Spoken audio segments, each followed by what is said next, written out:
I'm 31, male, and I work in IT. I'm not the kind of guy who enjoys drama. I like my routines, my job, and a quiet life.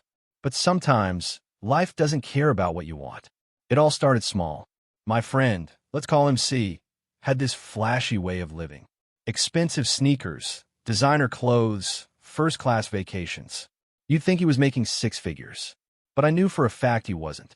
We were all in the same general income bracket, and C's spending made 0 cents. We joked about it. C must have hit the lottery. One of our friends laughed.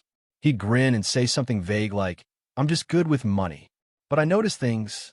It wasn't just the spending, it was how he spent. Luxury stores, no questions asked. Rounds of drinks for everyone. And then there were the cards. Different ones every time. I catch glimpses of them, all in different names. That's when it clicked. Stolen credit cards. At first, I told myself I might be wrong. Maybe he had some side hustle. Maybe he came from money and didn't want to talk about it. But that feeling in my gut wouldn't go away. So, I started paying attention. C was careful. He knew exactly which places didn't check IDs. If a card got declined, no big deal. He had plenty more. And if anyone dared question him, he'd make a scene. Accusations of poor customer service or discrimination always got him his way. It was manipulative, entitled, and it worked. But the final straw, that was when he tried to drag me into it. We were out for drinks, and out of nowhere, C handed me a card. "Use this for the tab," he said. I looked down. The name wasn't his. What? Why? Can't keep using the same one. Just in case. Looks less suspicious if someone else uses it. He said it like it was no big deal. I pushed it back. "I'm not doing that." He laughed it off. "You worry too much. No one gets hurt. But people do get hurt." And that was the moment I decided I wasn't just going to stand by. I didn't confront him. Not directly. People like C don't admit they're wrong. I knew it'd get ugly. So instead, I started keeping track. Screenshots of texts where he bragged about playing the system. Photos of the cards when I caught glimpses. Notes on the places we went and what he spent. Over 6 months, I gathered everything. And yeah, I told a couple of our friends. I thought they'd back me up, but they didn't. "Why do you care?" A guy I thought I could trust said, "It's not your money." "It's wrong," I told him. "Banks have insurance. No one's actually getting hurt." That was the logic. Fraud was victimless to them. And because he was our friend, I was the bad guy for even bringing it up. So I shut up. On the outside, at least. I kept my mouth shut at dinners and group hangouts. But I kept collecting. Every lie, every fraudulent charge. I didn't know when, but I knew the day would come. And it did. We were at this fancy rooftop spot for dinner. C was in his element, making a whole show of handing the host a bill for the best table. He ordered the most expensive cocktails, joked loudly with the waiter. But I noticed how his eyes flicked toward the entrance every now and then. He was nervous. That's when the officers walked in. 2 of them. Plain clothes, but obvious. They scanned the room, and the moment their eyes landed on C, I knew. "Mr. C," one of them asked. C froze. "Yeah. We have a warrant.